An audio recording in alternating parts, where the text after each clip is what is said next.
कल जो सब चीज़ें हमने देखी कल परसों बराबर, तो वो सब आपको समझ में आ गया ना, इसमें कोई प्रॉब्लम नहीं है ना। फिर धीरे धीरे हम लोग आगे बढ़ रहे हैं। तो क्या है कि फिर आप पीछे वाला सवाल पूछोगे तो ठीक नहीं रहेगा, इसी कारण। तो अब आगे एक नई चीज़ हमको देखनी है कि आपने हस्तप्रत देखी होगी। तो हस्तप्रत में बहुत सारी जगह पर मुझे ऐसा मिला है कि हस्तप्रत की पहली जो लाइन है, जो पूरा पन्ना रहता है, ये अपना पूरा पन्ना है, तो ये पन्ने में जो लेखक है, तो उन लेखक को कहीं पर जगह मिलने वाली नहीं है लेखन कार्य में। तो उसमें जो पहली लाइन रहती है, तो पहली लाइन में बहुत सारी जगह पर मैंने ऐसा देखा है कि वो आदमी अपनी कला दिखाएगा, अपना आर्ट दिखाएगा, क्योंकि उसको और कोई जगह पर तो जगह मिलने वाली नहीं है। तो बहुत सारी हस्तप्रत मैंने ऐसी देखी है कि पहली लाइन में वो आदमी क्या करेगा, जैसे मात्रा आती है अक्षर के ऊपर वाली मात्रा, तो वो थोड़ी डिजाइन वाली बनाएगा। तो ऐसी कोई मात्रा है नहीं, फिर भी वो डिजाइन वाली बनाएगा। तो वो डिजाइन वाली वो कैसे बनाएगा, जैसे ये क है,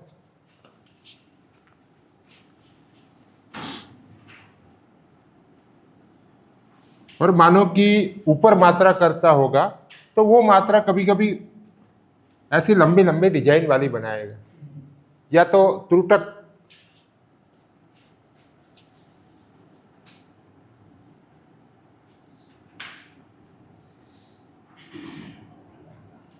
ऐसी कुछ लंबी बनाएगा। फिर रस्वाई दीर्घई, जैसे ये क है,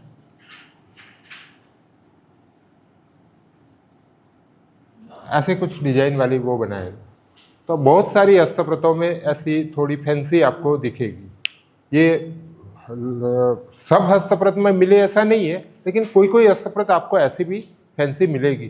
तो वो अपनी कला दिखा रहा है और कुछ नहीं है, बराबर। तो ये चीज़ भी हमको याद रखनी है। फिर हस्तप्रत में एक चीज़ और भी मिली है, जैसे आज की तारीख में आप लोग अवग्रह का चिन्ह बनाते हैं। तो अवग्रह कैसा बनाते हैं, एस वाला। तो हस्तप्रत में संस्कृत है, प्राकृत है, तो जहाँ पर अभी अवग्रह आता है, तो वो लोग अवग्रह कैसे बनाते हैं, तो एस वाला चिन्ह नहीं बनाते। जो आप लोग ऐसा एस बनाते हो, तो ऐसा चिन्ह वो नहीं बनाते, वो लोग ऐसा बनाते हैं। ये चिन्ह है अवग्रह का। तो ये थोड़ा हमको याद रखना है, नहीं तो क्या है, आप तो नहीं बोलेंगे, लेकिन हमारे गुजरात साइड के जो व्यक्ति है उसे गुजराती द समझ लेते हैं, लेकिन ये द नहीं है। यहाँ गुजराती की तो बात आती ही नहीं है, तो गुजराती द क्यों समझ रहे हो आप, ये गुजराती द नहीं है। लेकिन अवग्रह हस्तप्रत में आपको ऐसा मिलेगा, बराबर। ये चीज आप थोड़ा नोट कर लेना।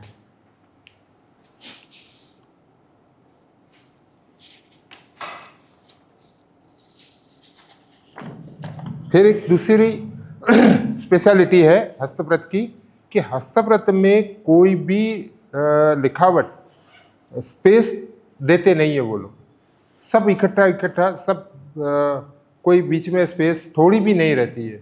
उसका कारण एक ही है कि भी जो कागज था या ताड़पत्ते थे, जो कुछ था, तो वो कम मटेरियल था, और जो भी मटेरियल है उसमें सबसे ज़्यादा साहित्य उसके अंदर समा सके, ऐसा वो लोग प्रयत्न करते थे। इसी कारण बीच में वो लोग स्पेस नहीं देते थे, बराबर। कोई शब्द के बीच में स्पेस आपको नहीं मिलेगा।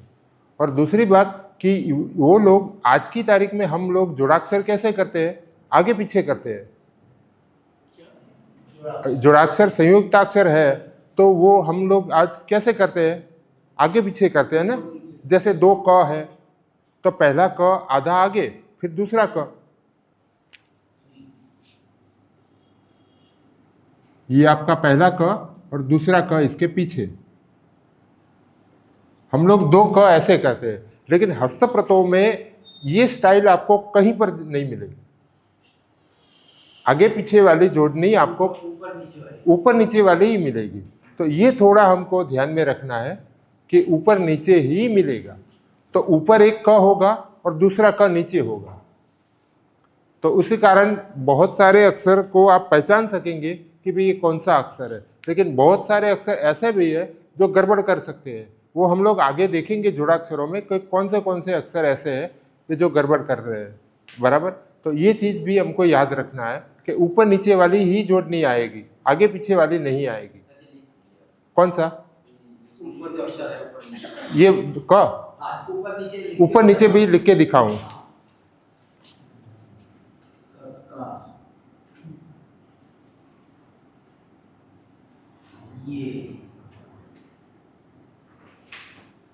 तो इसकी कुछ डिजाइन ऐसी हो जाएगी। और ये क के बारे में एक प्रॉब्लम ये है कि बहुत सारे लेखक जो लैया लोग हैं, वो लोग क्या करते हैं कि ये क में यहाँ पर भी गोला आया, यहाँ पर भी गोल आया, यहाँ पर भी गोल है और यहाँ पर भी गोल है, तो हो सकता है कि कुछ कट कर दे, वो काट डालेगा। तो वो काट डालने के बाद उसके डिजाइन कुछ ऐसी हो जाएगी कि आप देखेंगे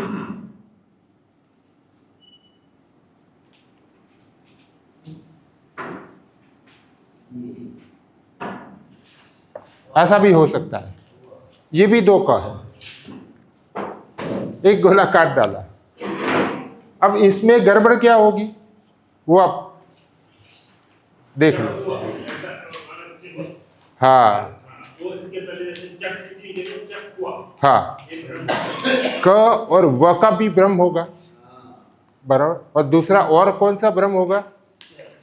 नहीं, च नहीं आएगा। इसके अंदर एक और भ्रम हो सकता है, एक तो व और व 2 क तो दिखते ही नहीं है। हो सकता है आपको एक क दिख सके। हाँ और उसमें उकार की मात्रा हो, हाँ, कैसे लिखेंगे? यही स्टाइल, यही है। तो वही तो बता रहा हूं कि ये 2 क लिखे हैं वो आदमी ने, तो वो 2 क आप पढ़ेंगे ही नहीं। या तो हो सकता है आप 2 व पढ़ सके, या तो ऐसा हो सके कि 2 व और रस्व की मात्रा, बराबर। शक्कर शब्द हम लिख के देख ले क्या गड़बड़ आती है।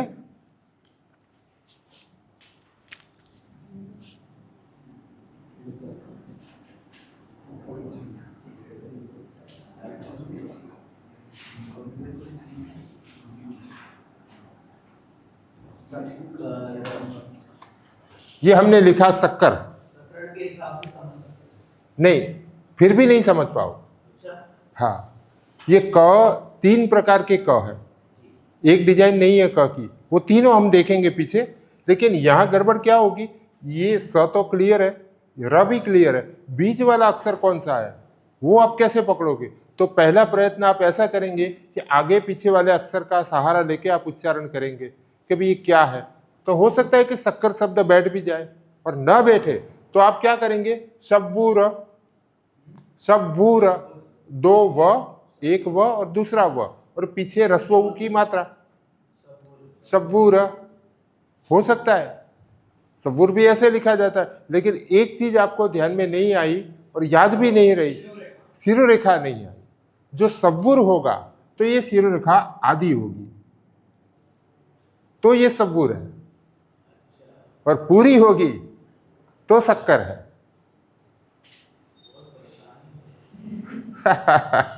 परेशानी नहीं है, थोड़ा बहुत समझने की जरूरत है।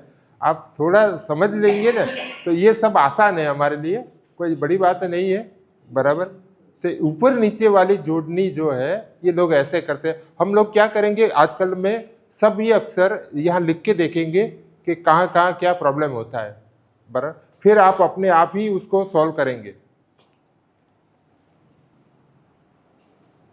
फिर एक दूसरी बात आती है कि हलंत अक्षर आज की तारीख में हम लोग कैसे करेंगे, नीचे एक मात्रा करते हैं ना, जैसे त है और इसको हलंत करेंगे तो हम लोग नीचे ऐसे करेंगे, तो ये हलंत खोड़ा अक्षर हो गया, बराबर। तो ये हलंत की मात्रा आप सही कर रहे हो,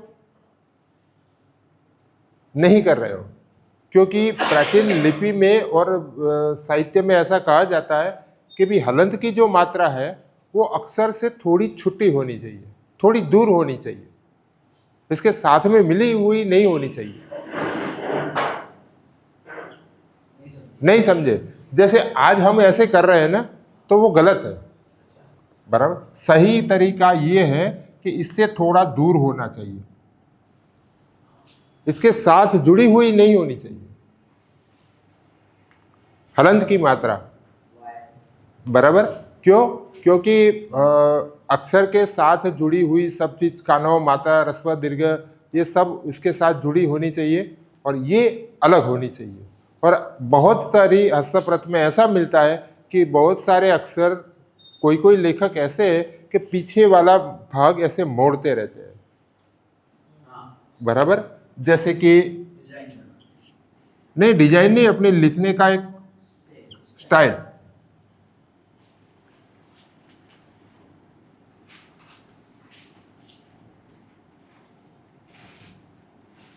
ऐसे ऐसे पीछे वाले भाग थोड़े ऐसे मोड़ते रहते हैं, तो ये जो पूरी हस्तप्रत हलंत हो गई, ऐसा भी हो सकता है। लेकिन ये आपको ध्यान में रखना है कि हलंत की मात्रा होगी तो इससे थोड़ी दूर होगी, और आज हम जो कर रहे हैं वो थोड़ी गलत कर रहे हैं, तो उसको थोड़ा दूर रहना चाहिए, दूर रखना चाहिए, बराबर। ये चीज हमको याद रखना है। और एक बड़ी बात ये है कि हस्तप्रतों में बहुत सारी जगह पर आपको एक चीज देखने को मिलेगी।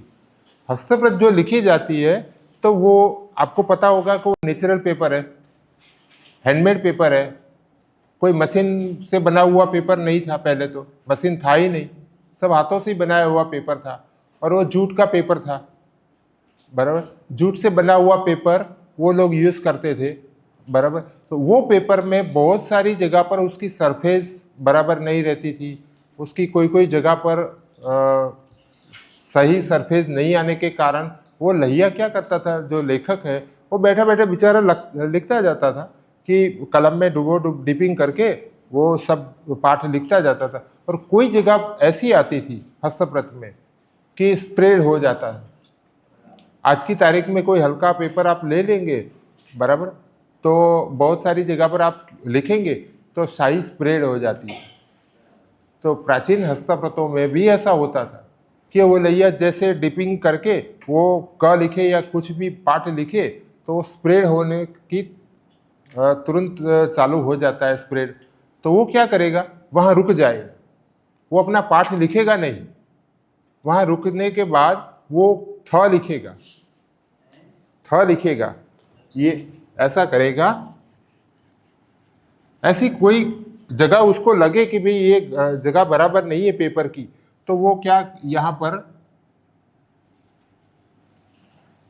ऐसा थ लिखेगा, या तो ये लिखेगा, छ लिखेगा, थ ये छ है, या तो ये अक्षर भी लिखेगा, ठ है, ऐसा कुछ अक्षर उस जगह पर वो लिख देगा, लिखेगा, फिर चेक करेगा कि स्प्रेड होता है कि नहीं होता है, बराबर। फिर दूसरा ठ लिखेगा, तीसरा ठ लिखेगा, ये ऐसे ऐसे वो ठ ठ ठ ठ ठ ठ लिखते लिखते आगे चला जाएगा। नहीं, फुल स्टॉप के लिए नहीं, वो जगह चेक करने के लिए, जो अपने पेपर की जगह खराब आई, बराबर। ऐसे दिखने में खराब नहीं है पेपर, पेपर अच्छा है, लेकिन जो अपनी कलम है वो कलम जैसे लिखता है तो वो जगह स्प्रेड हो जाती है, वो इंक उसकी स्प्रेड हो जाती है।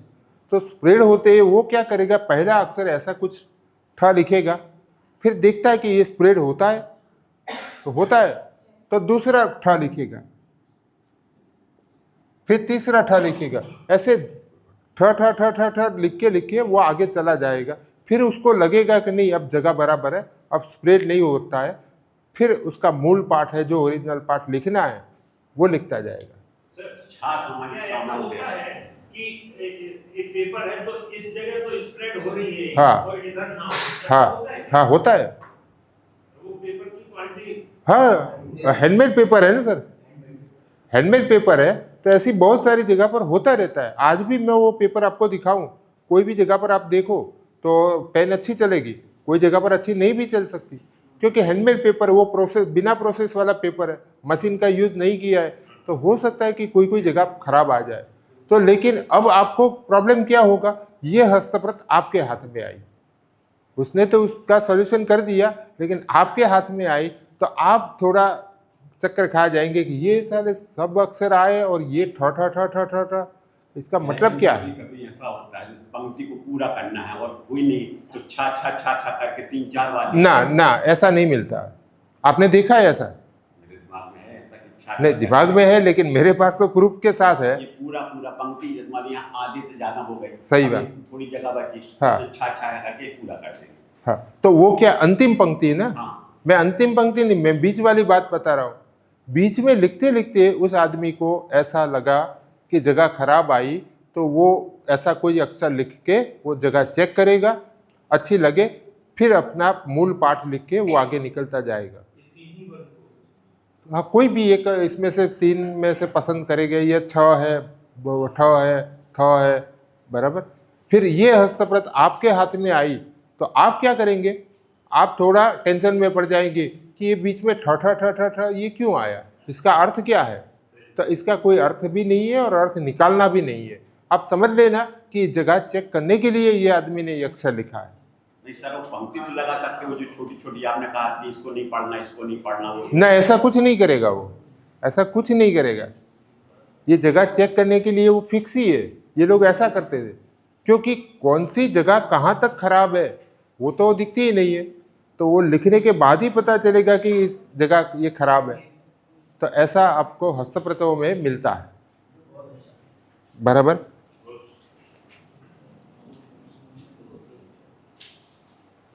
फिर गाथा या श्लोक पूरा होने के बाद हम लोग क्या करते हैं, एक खड़ा दंड करते हैं।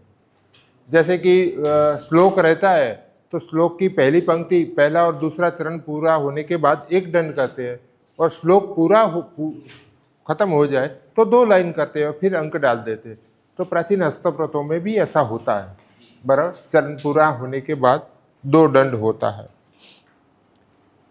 फिर एक नई बात आपको बतानी, आपने कभी हस्तप्रत जो देखी है, तो हस्तप्रतों के बहुत प्रकार हैं, तो उसमें से कुछ प्रकार आपको बता रहा हूं कि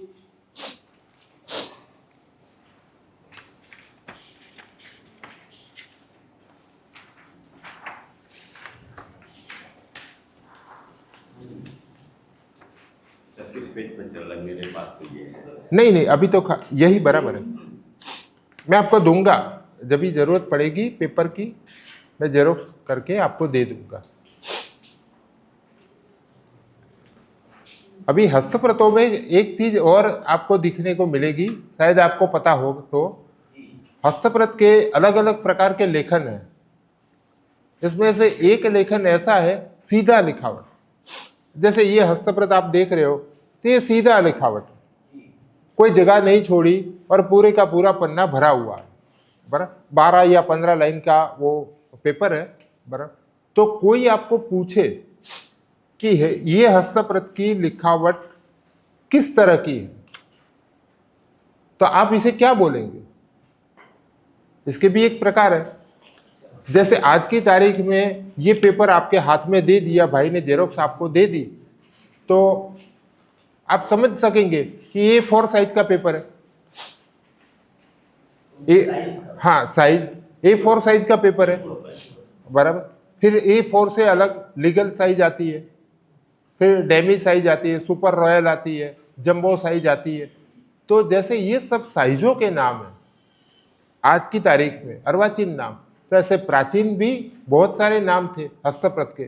तो जैसे ये सीधा लिखावट है, तो इसे ये कौन सी हस्तप्रत बोली जाएगी, ये सूंड पुस्तक बोले जाएगी। सूंड, हाथी की जो सूंड रहती है ना, जो सीधी रहती है, एकदम सीधी स्ट्रेट, तो इसे हम सूंड पुस्तक बोलेंगे, सूंड हस्तप्रत।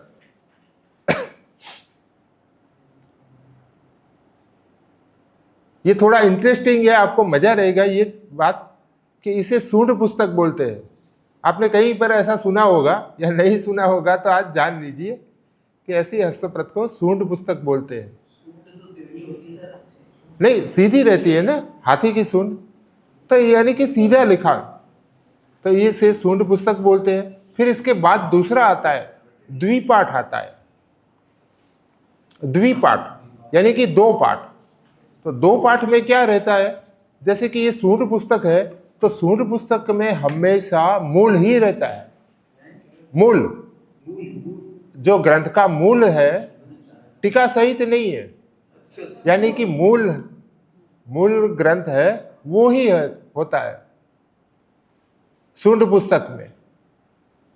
यानी कि कोई भी एक ही ग्रंथ होता है, बराबर, उसके साथ टीका, भाष्य, अवचूरी वगैरह कुछ नहीं होता।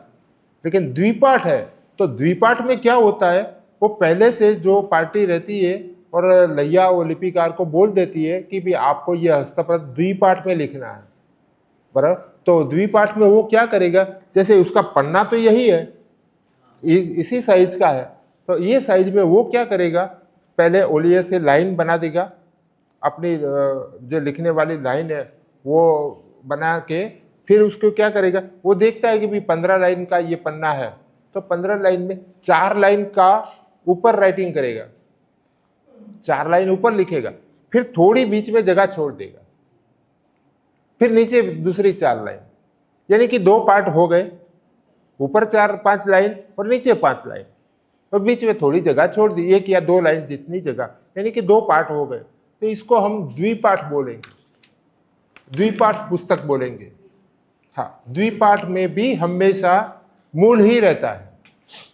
जो बीच में लाइन छोड़ी है उसका कुछ लिखने का तरीका अलग होता है? नहीं, वो खाली ये 2 पार्ट बना दिए और कुछ नहीं है, जगह बना दी ना, कुछ नहीं लिखा, जगह खाली है ना, टीका सहित नहीं होती। द्विपाठ हमेशा मूल ही रहता है।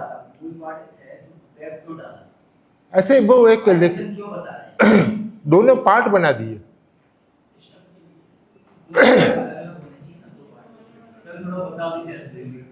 नहीं, आप सूंड में भी मूल पुस्तक है और द्विपाठ में भी सभी में मूल पुस्तक है। जैसे कि ये आपका हस्तप्रत का पन्ना है,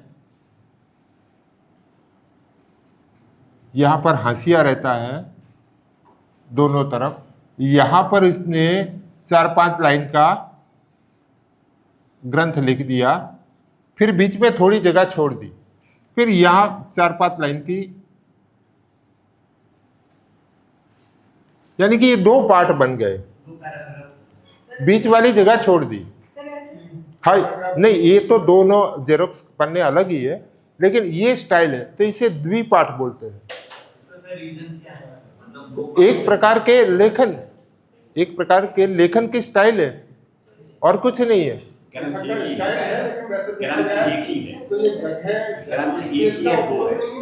नहीं है, हाँ, नहीं है।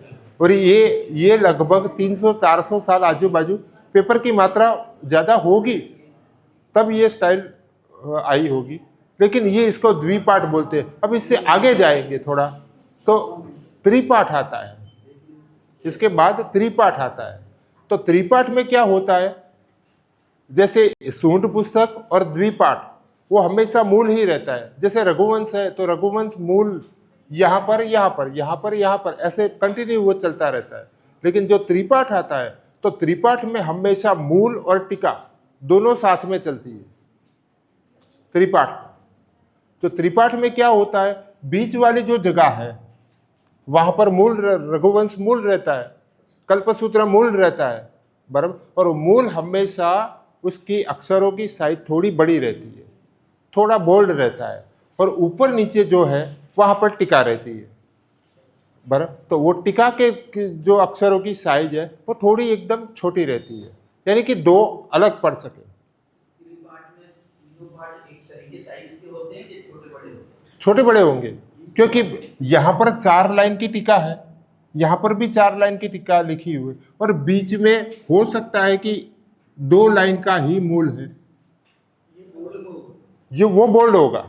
तो पन्ना हाथ में लेंगे तो तुरंत आप पकड़ पाएंगे कि बीच में मूल है और ऊपर नीचे टीका है। ऊपर 2 लाइन, फिर मूल पाठ और फिर 6 लाइन नीचे, हाँ, हो सकता है। हो सकता है। लेकिन यहाँ पर जितनी लाइन है उतनी ही लाइन वो नीचे करेगा। जैसे यहाँ पर 5 लाइन है तो 5 लाइन नीचे टिका वाली करेगा, और बीच में जितनी जगह बची उसमें 1 या 2 लाइन का मूल रहता है। कल्पसूत्र मूल बीच में चलता है, और उसकी सुबोधिका टीका है वो ऊपर नीचे चलती रहती है। अच्छा, इसमें सर ऐसा भी हो सकता है टीका में, माना कि मूल की टीका की किसी में तो पूरा भर गया पन्ना ऊपर नीचे, हाँ। किसी में स्पेस बचा तो वो खाली छोड़ देते हैं, क्या करते नहीं, स्पेस छूटता ही नहीं है। हैं? नहीं, टीका टीका तो कम ज्यादा हो सकती है ना। तो टीका, मैं वही तो बता रहा हूँ, टीका तो टीका की पद्धति से चलती रहती है, उसमें जगह छोड़ने की तो कोई बात ही नहीं है। लेकिन ये पन्ना आप देखेंगे तो पूरे का पूरा भरा हुआ होगा, भरा। फिर इससे आगे हम जाए तो त्रिपाठ के बाद चतुर्पाठ नहीं आता, फिर सीधा पंचपाठ आता है। तो पंचपाठ में तो सबसे बड़ा टेंशन आपको एक ही पड़ेगा कि पंचपाठ का पन्ना आप हाथ में लेंगे तो तुरंत आपको टेंशन पड़ेगा कि मैं पढ़ने का कहाँ से चालू करूँ। पूरे का पूरा पन्ना भरा हुआ रहता है। तो वो कैसे रहता है कि जैसे बीच में मूल रहता है, ऊपर और नीचे टीका रहती है, और यहाँ पर भी टीका रहती है हाशिए में, और यहाँ पर भी टीका रहती है। यानी कि पूरे का पूरा पन्ना चिक्कार भरा हुआ, एक शब्द जितनी भी जगह नहीं है। इसको पंचपाठ बोलते हैं। अब ऐसी पंचपाठ वाली प्रत आपके हाथ में आ गई तो आपको पहला यही टेंशन पड़ेगा कि मैं यहाँ से पढ़ना चालू करूँ कि यहाँ से करूँ, यहाँ से करूँ, यहाँ से करूँ, कहाँ से करूँ। तो उसकी एक पद्धति फिक्स है। ये जो साइड में है वो ऐसा आड़ा लिखता है, आड़ा लिखेगा, ऐसे ऐसे ऐसे आड़ा, उसको पन्ना घुमा के वो लिखेगा। तो ऐसे आड़ा लिखेगा, लेकिन कहने का मतलब ये है कि पूरा पन्ना भरा हुआ होगा। हाशिया नहीं होगा, हाशिया नहीं होगा। हाशिया है, लेकिन हाशिए में भी लिखा हुआ है। हाँ, यही बता रहा हूँ, यही पंचपाठ है। देखो, यहाँ पर टीका है, बीच में मूल है, नीचे भी टीका है, यहाँ पर भी टीका है, और यहाँ पर भी टीका है। यानी कि पूरा पन्ना भरा हुआ है। अब आपको कैसे पढ़ना है, आप कैसे स्टार्ट करेंगे, कहाँ से चालू करेंगे? तो उसकी एक पद्धति ये है कि यहाँ 1 नंबर यहाँ पर है, ये 1 नंबर है, फिर दूसरा नंबर है यहाँ पर है। यहाँ से आपको पढ़ते पढ़ते इधर जाना है, यहाँ पढ़ते पढ़ते इधर जाएंगे, फिर तीसरा नंबर यहाँ पर है, तीसरा पार्ट यहाँ पर है, और चौथा पार्ट यहाँ पर है, और यहाँ पढ़ते पढ़ते आप यहाँ तक आएंगे, फिर पन्ने को पलटाना है। ये पंचपाठ हस्तप्रत होती है। हाँ, बीच में मूल है, बीच में मूल है। बीच में तो मूल है सर, दूसरा इस साइड है, तीसरा इस साइड है। आपके ये दूसरा इस साइड है, ये दूसरा, और तीसरा, और चौथा नीचे, बराबर। इसको हम पंचपाठ बोलेंगे। तो ऐसी पंचपाठ पुस्तक आपने देखी है कभी? नहीं देखी।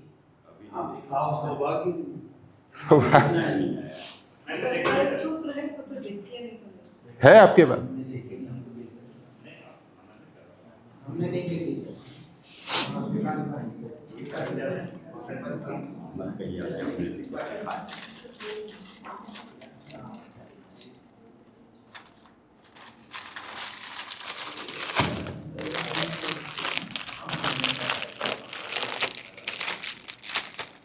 ये आप देखिए,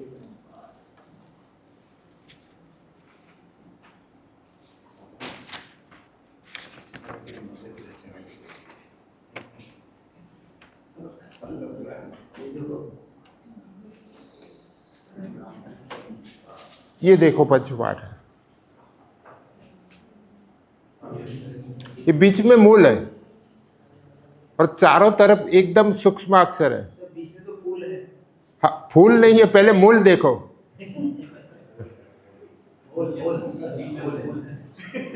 उसका भी एक इतिहास है, वो भी हिस्ट्री में आपको बता रहा हूँ कि उसका कारण क्या है। हाँ, ये डार्क है, थोड़ा बोल्ड है, दिखने में भी थोड़ा बोल्ड है। तो ये मूल है, बीच वाला भाग, और चारों तरफ है ना वो टीका है। वो टीका एकदम सूक्ष्म अक्षर है, आप अभी भी पढ़ नहीं पाओगे। हो सकता है कि भी ये टीका पढ़ने के लिए आपको ग्लास की जरूरत पड़े। नहीं, ग्रंथ का नाम है, बहुत सारे पन्ने हैं, वो देखना पड़ेगा, बराबर। लेकिन ये बात, ये पंचपाठ है, बराबर। तो हाँ, देख लो। फिर इसका एक इतिहास भी मैं आपको बताना चाहूंगा।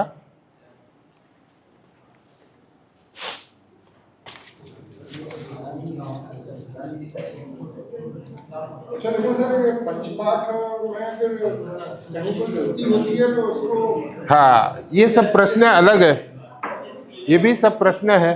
ये लो, ये आप देखो।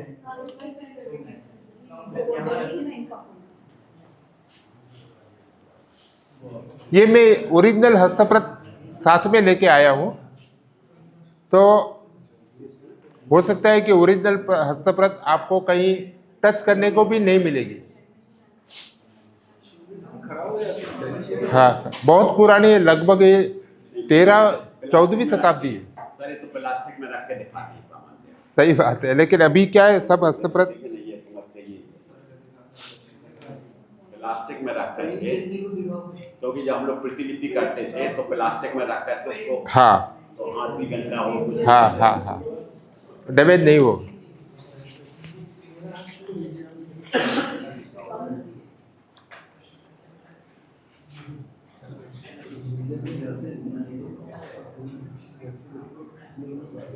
ऐसा इनमें ये रहता है जैसे बैक साइड लिखेंगे तो इस तरह से नहीं पलटेंगे, नहीं। पलटा जाएगा, हाँ तो ऐसे ही चलते हैं। हाँ, उसका भी एक कारण है, वो भी मैं आपको बताऊं। शास्त्राकार क्यों पलटेंगे शास्त्र, उसका कारण क्या है? ये तो आप बताएंगे। हाँ, तो मैं वही तो बता रहा हूँ। अब साथ में ये भी आप सुन लो कि हस्तप्रत आपको कभी प्रश्न हुआ? आपने, बहुत सारे लोग ऐसे हैं कि हस्तप्रत बहुत देखी होगी या आपके ज्ञान भंडार में होगी, आपके संग्रह में भी होगी, लेकिन कभी आपको ऐसा प्रश्न हुआ कि हस्तप्रत ऊपर क्यों चलती है? समझे? और जो आपकी बुक है, प्रिंटेड बुक है, ये सब बुक ऐसे चलती है, और हस्तप्रत रहती है वो ऊपर पलटी जाती है। तो ऐसा क्यों? सर पहले जो पुस्तकें छपती थी वो शास्त्राकार यही कहलाती थी, या इस प्रकार से खोलना, इस प्रकार से हाँ, बंद करना। सही बात है। तो उसका एक कारण ये है उसका कि आपको कभी प्रश्न नहीं हुआ होगा कि हस्तप्रत ऊपर क्यों चलती है, ऐसे क्यों नहीं चलती। मानो कि हस्तप्रत ऐसे चलाओ तो कोई आपको टोकेगा, बोलेगा नहीं, बोलेगा। फिर भी हस्तप्रत हमेशा, आज की तारीख में भी नई हस्तप्रत लिखते हैं तो हम ऊपर ही चलाते हैं, और प्रिंटिंग भी करवाते हैं हस्तप्रत की, तो हम लोग क्या करते हैं, ऊपर की स्टाइल ही रखते हैं, साइड वाली स्टाइल, बुक स्टाइल नहीं रखते। तो उसका एक कारण ये था कि हमारा सबसे पहले जो लेखन कार्य चालू हुआ 10वीं शताब्दी से, आप एग्जाम्पल ले लो, तो 10वीं शताब्दी में क्या होता था, सबसे पहले पेपर तो था नहीं, सब ताड़पत्र थे। तो ताड़पत्र आपने देखा कि लंबे लंबे रहते हैं, नहीं तो लंबे लंबे रहते हैं। तो ताड़पत्र में आप समझ लो, ताड़पत्र में क्या रहता था, कोई ताड़पत्र 1 फुट लंबा है, कोई 2 फुट लंबा है, कोई 3 फुट भी लंबा है, और कोई 5 फुट भी लंबा, इतना मैंने देखा है। अब इतना लंबा ताड़पत्र के ऊपर कोई ग्रंथ लिखा जाए तो उसको सुरक्षा के लिए कुछ प्रॉब्लम तो होगा। 5, 25, 50 पन्ना, 100 पन्ने का कोई ग्रंथ होगा तो उसको, वो जो लैया है, लेखक है, वो सबसे पहले क्या करेगा, लिखने से पहले उसके बीच में छेद बना देगा। जैसे ये ताड़पत्र है,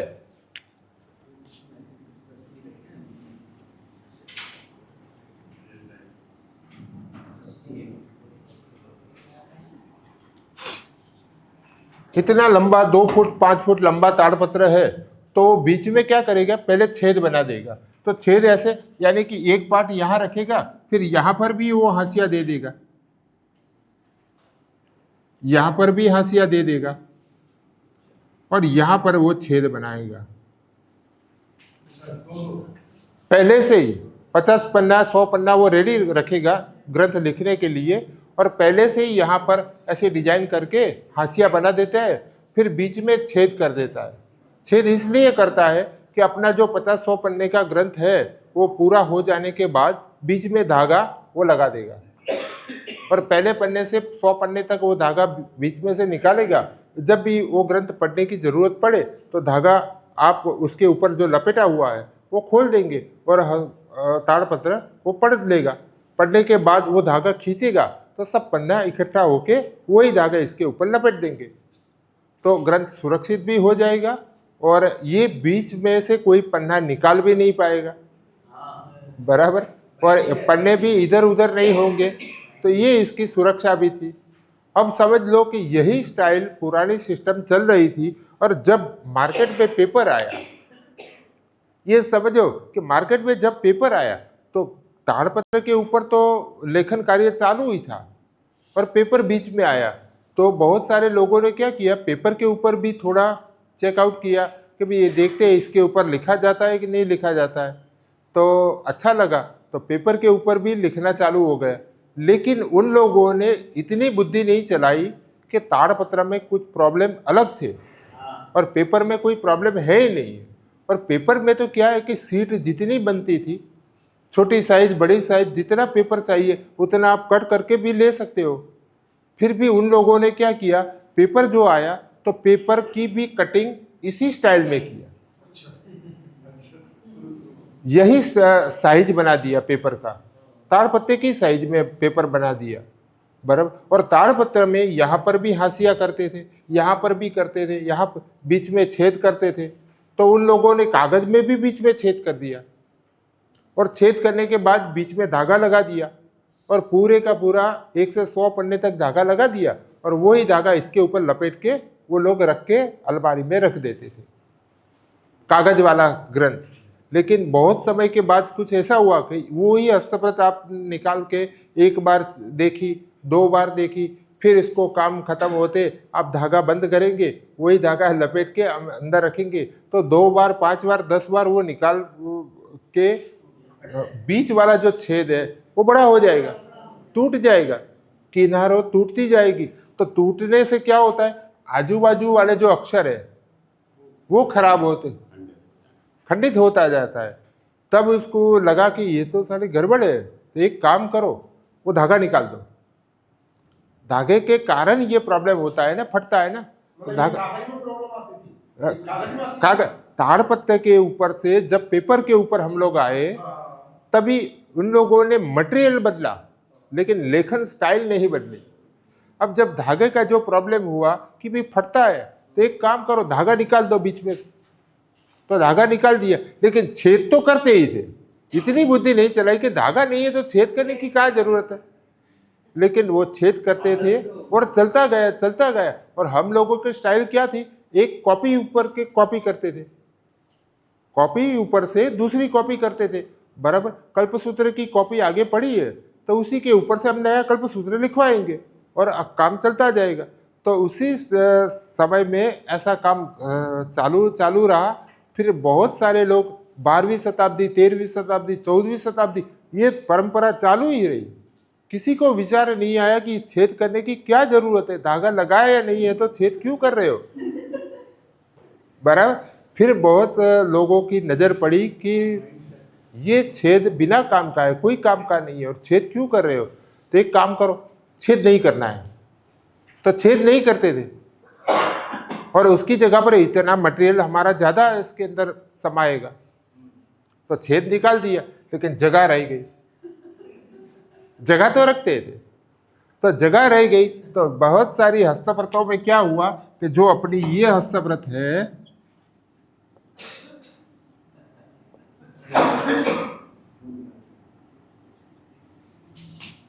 यहां बीच में जगह तो रखते थे, छेद करने का बंद कर दिया, तो बीच में जगह रखते थे।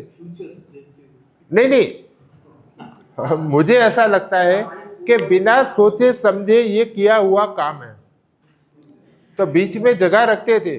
फिर वही हस्तप्रत के ऊपर से कॉपी तो कॉपी होती रहती थी। फिर बहुत सारे लोगों को नजर पड़ी कि यहाँ पर ये जगह क्यों छोड़ते हो, कोई मतलब ही नहीं है, उसकी जगह पर 2 अक्षर ज्यादा समाएंगे। तो एक काम करो, अब नई हस्तप्रत लिखेंगे ना तो उसके अंदर जगह नहीं रखेंगे। फिर वो जगह निकल गई और सीधा पाठ हो गया, शून्य पुस्तक हो गया, बराबर, सीधा हो गया बिना जगह वाला। और बहुत सारी हस्तप्रत ऐसी थी कि बीच में जगह वाली हस्तप्रत थी, तो बहुत सारे लोगों ने क्या किया, बीच में कुमकुम के टीले कर दिए, यानी कि वो उसको थोड़ा फैंसी बना दिया, वो जगह बीच में कोरी न दिखे तो लाल चंद्रक कर दिया। बहुत सारे लोग ऐसे थे कि बीच में मोर, पोपट, चक्र ऐसे कुछ पक्षी के चित्र लगा दिए, फिर फूल वगैरह बना दिए, यानी कि हस्तप्रत सुशोभित होगी और बीच वाली जगह भी निकल जाएगी। तो ऐसी बहुत सारी हस्तप्रतों में आपको देखने को मिलेगा। जो हाशिए पे जो टीका लिखी गई है उसमें भी ऐसे बीच में गैप है। हाँ, वही है ना, वही बात है, वही ताड़पत्र की जो परंपरा थी वही परंपरा कागज के ऊपर आई, तो इन लोगों ने फिर वो जगह सब निकाल दिया। अब समझो कि इतना लंबा ताड़पत्र था, तो वो एक पन्ने में लिखने के बाद दूसरे पन्ने में जाएंगे तो ये पन्ना इतना बड़ा तो आप कैसे उल्टा पाओगे? उल्टाने से हो सकता है टूट सकता है, खंडित भी हो सकता है। इसी कारण इन लोगों ने बीच में धागा लगाया था और फर्जियत वो पन्ना ऐसे ही घूमेगा। फिर वही स्टाइल पेपर में आई, तो पेपर में भी सेम सिस्टम रहा, तो पेपर में भी ऐसे ही पलटाते थे वो लोग, तो वो सिस्टम आज की तारीख में भी वही चालू है। तो ताड़पत्र और पेपर में जो लेखन कार्य था वो ऐसे करते थे। अब हमारी बात थी पंचपाठ की, तो पंचपाठ पुस्तक आपके हाथ में आए तो आपको कैसे पढ़ना है वो आप थोड़ा ध्यान रखना। यस, पंचपाठ में कोई खाली स्थान पेपर पर नहीं है, तो उसमें कोई बाद में हमें करेक्शन पता चला कि 2 लाइन छूट गई कि 1 लाइन, हाँ, तो करेक्शन कैसे होता होगा? हाँ, सही बात है। देखो ये प्रश्न भी समझने जैसा है। तो मैंने ऐसी बहुत सारी हस्तप्रत देखी है, तो लगभग मुझे ऐसा करेक्शन देखने को नहीं मिला है। और मानो कि मिला है तो वो हस्तप्रत में आपको ढूंढना पड़ेगा, जगह तो है नहीं, पूरी भरी हुई है, और कौन सा करेक्शन कहाँ पर ऐड करना है, कहाँ पर निकालना है वगैरह, ये सब आपको ये मटेरियल के अंदर से ढूंढना पड़ेगा कि कौन सी जगह पर। लेकिन मैं तो वो लेखक, वो राइटर को सैल्यूट करता हूँ कि एक भी गलती वाला, बिल्कुल एक्सपर्ट वाला करता होगा पंचपाठ में। हाँ, हर आदमी नहीं कर सकेगा। और मेरे पास ऐसी भी हस्तप्रत है कि पूरे एक ही पन्ने में एक ही साइड में पूरा ग्रंथ समाप्त, इतने सूक्ष्म अक्षर। जैसे अपने नवस्मरण सुना होगा, नवस्मरण में कितना ग्रंथ आते हैं? 9 ग्रंथ आते हैं। भक्तामर है, फिर कल्याण मंदिर है, फिर ऐसे बहुत सारे ग्रंथ हैं, 9 ग्रंथ हैं। तो 9 ही ग्रंथ हस्तप्रत की एक ही साइड में कितने सूक्ष्म अक्षर किए होंगे वो आदमी ने। और जुड़ाक्षर है, छोटे अक्षर, बड़े अक्षर, जोड़नी, ये वगैरह, तो एक भी गलती नहीं किया उसने। तो ऐसे आदमी को सैल्यूट है, दृष्टि सूक्ष्म होती होगी। और वो जमाने में पढ़ने वाला भी ऐसा होगा ना, तभी ऐसी हस्तप्रत बनी होगी। तो ये बात है। अच्छा सर, एक चीज बताओ। हाँ, ये जो है आपने ऐसा बनाया, तो मतलब एक उस पे 2 जगह भी धागा डाले जाते थे? हाँ, लंबा होगा तो 2 छेद होंगे, छोटा होगा तो 1 छेद होगा। जरूरत के हिसाब से 3 छेद वाले भी मैंने देखे हैं। बहुत इतना लंबा ताड़पत्ता है, तो हो सकता है कि 1 छेद यहाँ, दूसरा यहाँ, तीसरा यहाँ। अच्छा, 3 छेद भी जैसलमेर में है लंबा ताड़पत्र, वो अलमारी में भी नहीं समाता था। सर इतनी बड़ी हाँ, पुस्तक द्विपाठ और पंचपाठ तीन ही प्रकार त्रिपाठ है ना। सर इतना 4 लंबा यदि रहेगा वो ताड़पत्र, तो लाइन या 3 खंड में लाइन जाएगी? 3 खंड में जाएगी, ऐसे नहीं जाएगी। यहाँ पर जैसे कि यहाँ पढ़ते पढ़ते आपको यहाँ जाना है, फिर यहाँ जाना है, ऐसा नहीं है।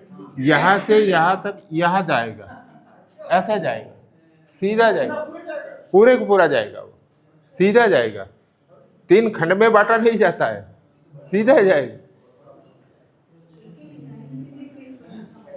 और दूसरी एक बात कि जैसे कि यहाँ पर लिखते लिखते लिखते वो यहाँ पर आया, बराबर, लिखते लिखते यहाँ पर आया, फिर बीच में ये हाशिया आ गया, फिर यहाँ जाना है, तो वो आदमी हो सकता है यहाँ से यहाँ जोड़ने का कोई चिन्ह दिखा दे आपको ताड़पत्र में, तो वो चिन्ह कुछ ऐसा था।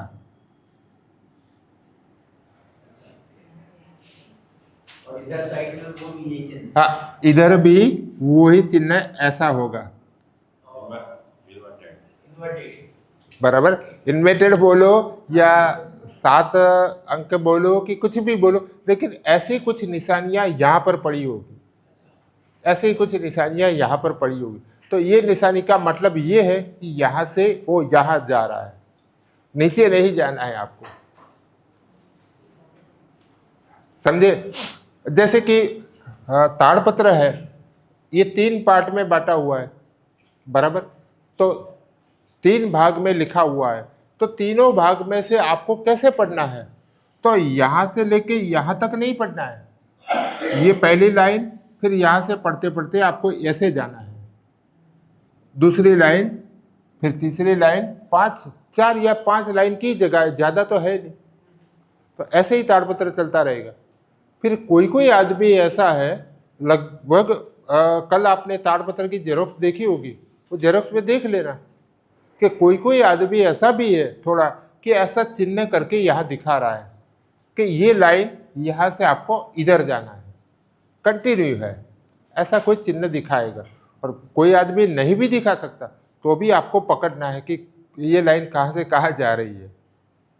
और ताड़पत्र में एक प्रॉब्लम ये भी है कि नेचुरल पत्ता है, कोई फिक्स साइज का तो पत्ता है नहीं, तो हो सकता है कि यहाँ पर चौड़ाई उसकी ज़्यादा हो और यहाँ पर थोड़ी चौड़ाई कम होगी, बराबर। तो यहाँ 5 लाइन तक वो जाएगा, 3-4 लाइन तक वो बराबर जाएगा, फिर नीचे जगह कम पड़ेगी, तो यहाँ 1 लाइन आधी यहाँ तक पूरी हो जाएगी। यहाँ पन्ना एकदम छोटा है, तो ये जितनी जगह है उतनी जगह में वो लिख के आगे जाएगा, फिर उसको पीछे पलटाएंगे। तो ये रही पंचपाठ की बात। तो पंचपाठ आप ऐसे पढ़ पाओगे। सर 4 पाठ हो गए ना। हाँ। एक तो एक पाठ हो गया, सूठ पाठ, त्रिपाठ, द्विपाठ, त्रिपाठ पंचपाठ और पंचपाठ। तो एक वाला भी जोड़ना पड़ेगा, एक पाठ, द्विपाठ, त्रिपाठ, हाँ पंचपाठ। हाँ तो 5-4 हो गए ना। हाँ, तो इतना ही है। चौथा छोड़ा, हाँ, चतुर्पाठ नहीं है, चतुर्थ नहीं। 5 पाठ ही है। क्या पाठ बोले सर? पाठ बोले? पाठ पाठ। ठ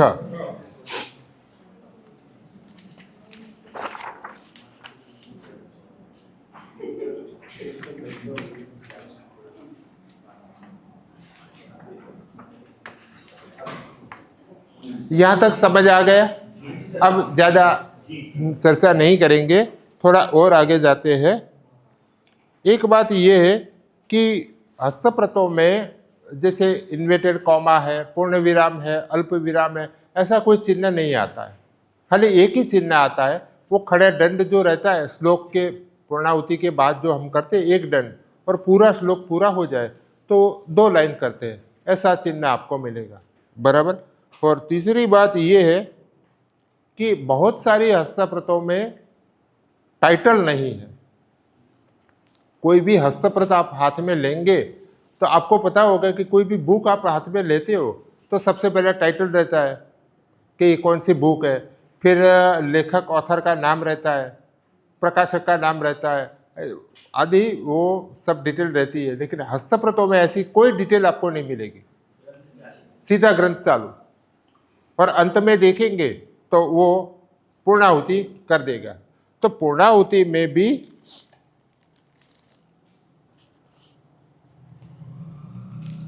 हस्तप्रत की सर एक खासियत ये है कि कोई जगह पर टाइटल नहीं मिलेगा, और जहाँ पर पूर्णाहुति होगी तो वहाँ पर शक्य है कि वो लेखक बोलेगा कि इति कल्पसूत्रम समाप्तम, ऐसा लिखेगा, तब आपको पता चलेगा कि ये पूरा ग्रंथ कल्पसूत्र था, कि ये पूरा ग्रंथ रामायण था, कि कवि कालिदास का जो रघुवंश है इति रघुवंशम समाप्तम, ऐसा कुछ लिखा होगा। तो आपको स्टार्टिंग में सीधा ग्रंथ चालू, लैया का नाम तो लिखते हैं पीछे, किसी का नहीं। आपने लिखते हैं ना। हाँ, तो मैं वही बता रहा हूँ, शुरुआत में कुछ नहीं होता, सीधा मंगलाचरण और ग्रंथ का स्टार्टिंग और एंड पूरा होता है। पर कभी कभी कभी कभी तो कंटेक्स्ट आ जाता होगा ना कौन सर आता है ना अति योगानुशासनम। मैं पहले मेरी बात सुनो, मैं आगे बता रहा हूँ कि ग्रंथ की जो शुरुआत होती है वो मंगलाचरण से होती है। मंगलाचरण कोई भी शब्दों से हो सकता है और सीधा ग्रंथ चालू, यानी कि टाइटल कोई जगह पर नहीं मिलेगा। अंत में आपको मिलेगा, शक्य है कि वो लहिया ने लिखा हो कि इति कल्पसूत्रम समाप्तम, तो पता चलेगा कि यहाँ कल्पसूत्र पूरा हुआ। बराबर। लेकिन कभी कभी ऐसी भी हस्तप्रत भी हमने देखी है कि वो आदमी पीछे कुछ नहीं लिखता, इति करके छोड़ देता है, इति करके वो छोड़ देता है। तो उसका मतलब क्या हुआ इति का? इति यानी कि कुछ यहाँ पर पूर्णाहुति होती है। पर कुछ आदमी ऐसा भी है कि इति भी नहीं लिखता, सीधा छ लिख के छोड़ देता है। तो ऐसा भी आपको मिलेगा, जैसे कि आगे अंत में 2 लाइन, फिर ये लिखा छ और यहाँ लिखा ऐसे लाइन। अंत में आपको ऐसा भी कुछ दिखे तो समझ लो कि यहाँ कुछ पूर्णाहुति हो रही है, ग्रंथ की पूर्णाहुति हो रही है, या कोई प्रकरण या कोई अध्याय या कुछ न कुछ मटेरियल यहाँ पर पूरा होता है। तो ये भी एक पूर्णाहुति का चिन्ह है, छ। बराबर।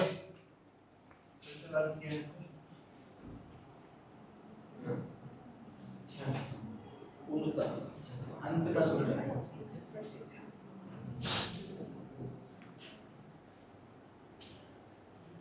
फिर बहुत सारी हस्तप्रतों में और भी डिटेल तो मिलती है, लेकिन कोई कोई हस्तप्रत आपको ऐसे भी मिलेगी, तो आपको समझ लेना है।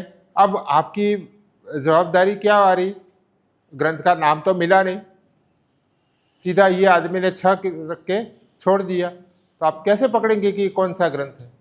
तो इसके लिए आपको थोड़ी बुद्धि चलानी पड़ेगी और बहुत सारे ग्रंथों का अनुभव आपको होना चाहिए, तभी आप पकड़ पाएंगे कि ये कल्पसूत्र है, ये आचार्यांग है, कि रामायण है, कि महाभारत है, रघुवंश है, कौन सा है, आप कैसे पकड़ेंगे? तो आपको अनुभव ज़्यादा होना चाहिए। बराबर।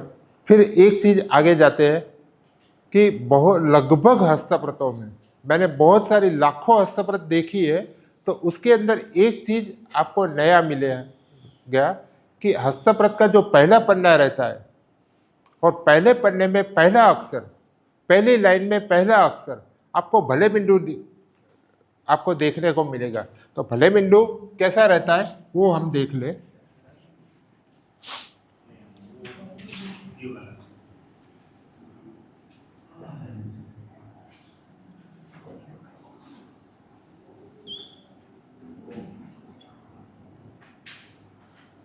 ये चीज आपको देखने को मिलेगी। कोई भी हस्तप्रत में पहली लाइन, पहले पन्ने में पहली लाइन और पहला अक्षर यही होगा, तो इसको हम लोग भले मिंडू बोलते हैं। भले मिंडू, मिंडू यानी कि 0, ये भले है और ये मिंडू है, तो हम लोग गुजराती में ऐसा बोलते हैं।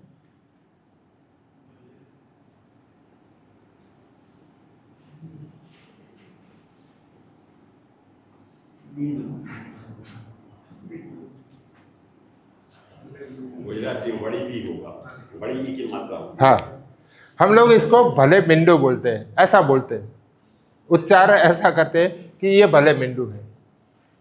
तो आपको पता है कि ये करने का कारण क्या है?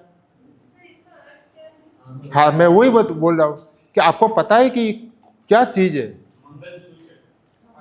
मंगल तो है ही है, लेकिन मेरा एक तारण ये भी है कि मैंने लगभग जैन हस्तप्रतों, जितना भी जैन साहित्य है, इसके अंदर आपको ये अवश्य मिलेगा।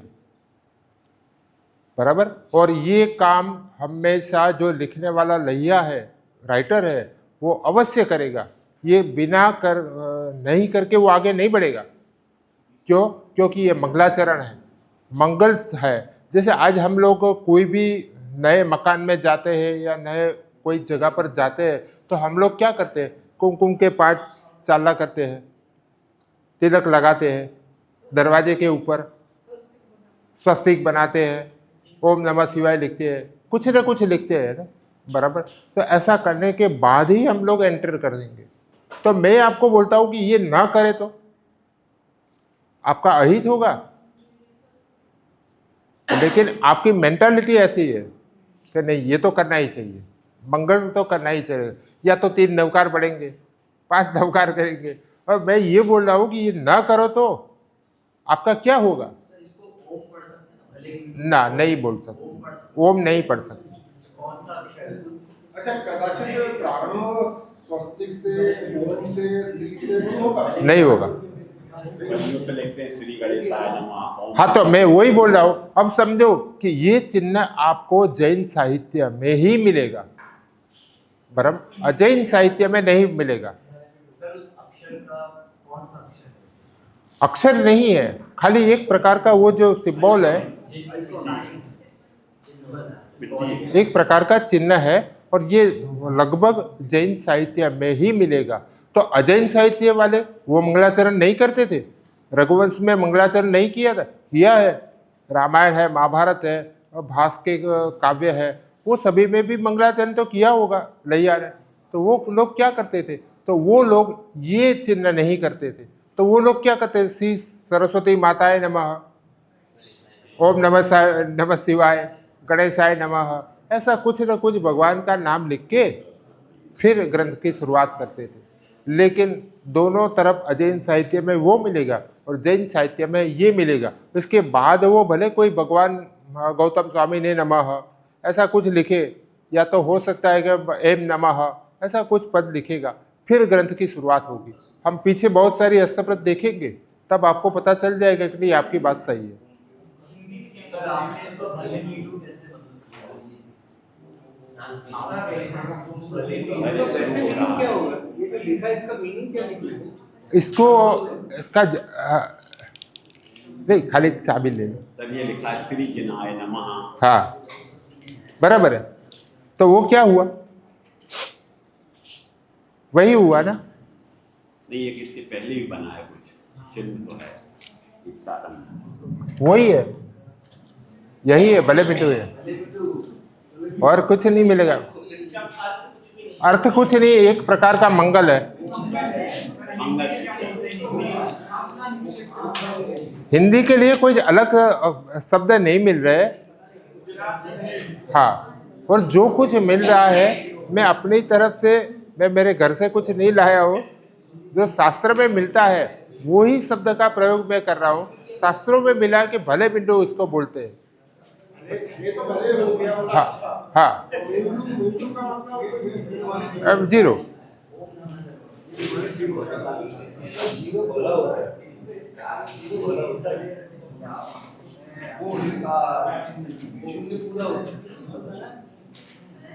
हाँ, चलिए क्या कोई ऐसे स्ट्रक्चर के लिए हम क्या मिलता है? कहाँ पर? चर्चा पर जो है ना, चर्या पर चल। स्ट्रक्चर जो है नेपाल से जो आई थी, तो उसके लिए ऐसे कुछ मिलता है, कोई साइन जो हमको पता है? नहीं, मैंने देखा नहीं है। आपके पास कोई फोटो वगैरह कुछ हो तो दिखा। अभी तो नहीं है, लेकिन वो तो एक बुद्धिज्म का एक बहुत बड़ा पार्ट है, तो सही बात है। तो लेकिन ऐसा कुछ मंगलाचरण आपको मिलेगा कुछ ना कुछ। और बहुत सारी जैसे गुजरात, राजस्थान, महाराष्ट्र और भारत के जितने भी प्रदेश हैं जहाँ पर भी हस्तप्रत सब पड़ी है, तो आपको ये चीज़ अवश्य आपको मिलेगी। ठीक है, यहाँ तक हम रखते हैं। आपको और भी जगह पर जाना है, ऊपर कुछ प्रोग्राम है, तो वो बोले थे कि 5 मिनट के लिए उनको भेज देना सबको। सभी को जाना है सर। हाँ, एक बार आप पूछ लो ना, बात ऑफिस में पूछ लो।